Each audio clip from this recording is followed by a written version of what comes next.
सभी साधक भाई बहनों को मेरा सादर प्रणाम। और सभी त्योहारों और जितने पर्व आ रहे हैं इन सभी पर्वों की बहुत बहुत हार्दिक शुभकामनाएं। जितने सदस्य हमारे साथ इस चैनल में नए जुड़े हैं उन सब का मैं अभिवादन करता हूं, अभिनंदन करता हूं अपने चैनल में। और दोस्तों, आज मैं एक ऐसा मंत्र आपको बताने जा रहा हूं कि जिस मंत्र को हम लोग गद्दी खोलने के लिए एक समय के लिए उपयोग करते हैं। यह प्राथमिक मंत्र होता है और यह बड़ा गुप्त मंत्र है। उस मंत्र को मैं आपसे बताता हूँ और इस मंत्र के जो अनुष्ठान हैं उसके विषय में भी मैं आपको बताऊंगा। दोस्तों, आप जब भी कोई गद्दी चलाते हैं, किसी देवता की पूजा उपासना करते हैं, व्रत उपवास करते हैं, आपके धीरे धीरे आपके जो घट में सरस्वती का वास होता है। सरस्वती का वास होने के बाद सभी विद्याएं और सभी आपकी जुबान लगनी चालू हो जाती है। सभी विद्याएं आपके पास चालू होनी शुरू हो जाती हैं, यानी कि चल पड़ती हैं, उनका आशीष। लेकिन किसी कारण से, किसी भूल चूक होने से सामान्यतः 90% यही होता है कि जो ज्योति करते हैं या देखते हैं वो जब किसी का काम करते हैं या कोई उसकी समस्या को हल करते हैं या किसी रोग का निवारण करते हैं तो अपने देवता को वो सामान नहीं दिलवा पाते, क्योंकि सामने वाले को आराम आ जाता है। तो उसके बाद कहते हैं कि ज़रूरत बदल जाने के बाद आदमी की आंखें और उसकी भाषा शैली सब बदल जाता है। इस लाइन में जो मरीज़ होते हैं, मरीजों को भी थोड़ा झूठ बोलने की आदत होती है, क्योंकि जो जैसे 100% केस है तो उसमें से 60% यदि ठीक हुआ है तो उसको नहीं कहेंगे, वो खाली 40% को गाएंगे। कौन से 40% को गाएंगे? उस 40% को गाएंगे जो नहीं ठीक हुआ, और जो ठीक हुआ उस 60% की वो बात भी नहीं करते। इससे क्या होता है कि देवता को सामान नहीं मिलता और भगत की गद्दी जो है वो क्रोध में देवता बांध देते हैं या बंधन पड़ जाता है। कई बार आदमी खुद भी, जो भगत होता है वो खुद भी नहीं सामान दे पाता किसी का, या कोई स्मृति नहीं रहती किसी भी कारण से। जब हम सामान नहीं देते तो बंधन अपने आप आता है, क्योंकि बंधन में एक चीज़ बताता हूँ, बंधन ऐसे नहीं होता कि एक बार आ गया फिक्स हो गया। बंधन बार बार आते हैं। जब जब वो देवता आएगा बंधन में कसाव आएगा, आपका शरीर टूटेगा और आपका कोई काम नहीं होगा। जब भी आप दिया बत्ती करोगे कोई काम नहीं होगा, कोई जुबान नहीं आपकी लगेगी। मेन बात यही होती है कि जब आपकी जुबान कहीं नहीं लगती है और देवता आपकी जुबान नहीं पकड़ता है तो फिर सारा सिस्टम जो है वो गड़बड़ हो जाता है। आपकी जो भक्ति उपासना और जो शक्तियाँ हैं वो काम करना बंद कर देती हैं। ऐसे में बहुत सारे व्रत उपवास और लंबे लंबे अनुष्ठान करके रिजल्ट नहीं मिलता, लेकिन ये कहें कि बहुत शॉर्ट नोटिस में भी ये काम नहीं होते हैं। पूरी शक्ति लगानी पड़ती है, क्योंकि मैं एक चीज़ बताता हूँ, एक बीप के समान, बीप बीप यानी एक जैसे सीटी की या विसल की छोटी आवाज़ बीप की तरह, ठीक है। वो एक बीप की जो आवाज़ है या छोटी सी देवता की हवा की एक झोंका है, वो आपके काम बना भी सकता है, बिगड़े से बिगड़े काम बना सकता है और बिगाड़ भी सकता है। इस चीज़ को थोड़ा स्मृति में रखें, गहराइयों को समझने की कोशिश करें। आज मैं मंत्र आपको लिख कर नहीं बताऊंगा क्योंकि समय की कमी है और अनुष्ठान चल रहे हैं मेरे भी। ऐसे में मैं इंटरप्शन बिल्कुल पसंद नहीं करता हूं, क्योंकि जीवन काल थोड़ा समय होता है बंदे के पास। अब क्या होता है कि हमारे पास जो कॉलें आती हैं, 150-200 जो कॉल आती है प्रतिदिन, वो सब विचार गोष्ठी वाले होते हैं। विचार गोष्ठी वाले व्यक्तियों के लिए क्या होता है, वो विचार ही करते रह जाते हैं।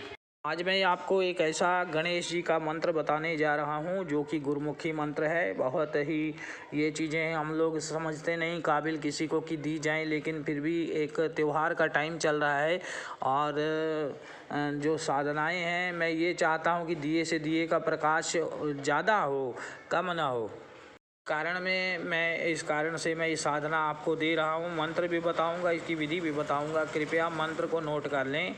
मंत्र इस प्रकार है: ओम नमो आदेश गुरु को, विघ्न विनाशक सिद्धिदाता गौरी पुत्र गणेश, 5 लड्डू सिर सिंदूर, 4 कुंठ की रिद्धि सिद्धि लाओ हमारे पास, विद्या मेरी मुक्त कराओ, शिव गौरा कैलाश, आदेश आदेश आदेश। ये मंत्र है। इस मंत्र को कहीं भी नोट कर लें आप। इसमें क्या है कि 5 लड्डू, 5 गुड़ की भेली, जनेऊ, का जोड़ा और जो सिंदूर होता है, पीला सिंदूर जो हनुमान जी को ज़्यादातर चढ़ाया जाता है सामान्यतः, वो आपने 5 मंगलवार व्रत रखना है और प्रतिदिन 5 माला जाप करना। आपकी गद्दी की कैसी भी बंदिश होगी खुलेगी। विश्वास और अभ्यास जब आपके पास नहीं होता, जब आप विश्वास नहीं करते, अभ्यास नहीं करते, आपको कोई फल नहीं देगा। ऐसे कोई आपको मेहनत करके नहीं देगा, अपना पाला हुआ बेटा कोई आपको नहीं देगा। आप सीखोगे, जाओगे, टाइम लगाओगे, या तो फिर उसको उसका औचित्य जो उसकी शुल्क बनता है वो देंगे, वो आदमी करेगा, या फिर ये मेहनत आपको करनी है। प्रातः काल जो है गणेश जी के निमित्त जब चतुर्दशी आए तो चतुर्दशी का व्रत भी कर सकते हैं। वैसे इस मंत्र में जो है मंगलवार का व्रत जो है वो माना जाता है। ठीक है, मंगलवार को व्रत धारण करें, गणेश जी का धारण करके, गणेश जी को याद करके, उनको स्मरण करके सुबह सुबह उनकी पूजा कर लें। जैसी भी आए वैसी पूजा कर लें, दिया बत्ती धरा दें, अर्घ वगैरह दे दें। अर्घ देने के उपरांत ठीक है संकल्प कर लें, सीधा साधा संकल्प करें। मंत्र ज़्यादा बोलने की ज़रूरत नहीं है, क्योंकि भावना मंत्र से बड़ी होती है। जो आप भावना करेंगे कि हे ईश्वर मेरी गद्दी के ऊपर या मुख संकट को मुझे मुक्त कराओ, या मेरी शक्तियों को मुक्त कराओ, ऐसे बोल करके हाथ में सुपारी, चावल, अक्षत, ठीक है, और जल ले करके, पुष्प ले करके गणेश जी के निमित्त जब व्रत धारण करोगे, हे ईश्वर मैं आपका व्रत धारण कर रहा हूँ, ऐसे 5 मंगलवार मैं आपका व्रत धारण करूँगा, तो इससे आपका कर्जा भी कट जाएगा और आपके जो है जो बंधन है वो भी खुल जाएंगे। ठीक है, तो इसको आप 5 मंगलवार लगातार व्रत धारण करते हुए प्रतिदिन 5 माला करनी है। वहाँ पे आपने देसी घी का दीपक जलाना है। ठीक है, और धूप जलती रहे, जल का पात्र पास रखे, सामान्य पूजा करें। पूजा में कुछ विशेष नहीं है, पीले वस्त्र चढ़ाने हैं गणपति जी को, पीले वस्त्र ही धारण करने हैं। हाँ, पीले वस्त्र ही धारण करने, आसन साफ सुथरा हो, कोई ज़्यादा ज़रूरी नहीं है कि कुशा का आसन ले या कोई और आसन ले, ऐसा कुछ आवश्यक नहीं है। इसमें सिर्फ मंत्र है, मंत्र की क्रिया है। यदि आप मंत्र ठीक कर लोगे, हाँ माला आप ले सकते हैं, रुद्राक्ष की माला ले लें, या जो भी माला आपके पास उपयुक्त हो उस माला का आप जाप कर सकते हैं। उसके बाद जो सामान होगा, सामान पे पढ़ाई करने के बाद, जैसे जो आपको मैंने सामान बताया है कि 5 लड्डू, अपना जोड़ा जनेऊ, यज्ञोपवीत जिसे बोला जाता है, ठीक है, और धूप दीप फल फूल पान मिठाई, ये जो सामान्य चीज़ें चढ़ती हैं वही चढ़ानी है, विशेष नहीं। विशेष इसमें ये है, सिंदूर है, जनेऊ है और लड्डू है, और कुछ नहीं है।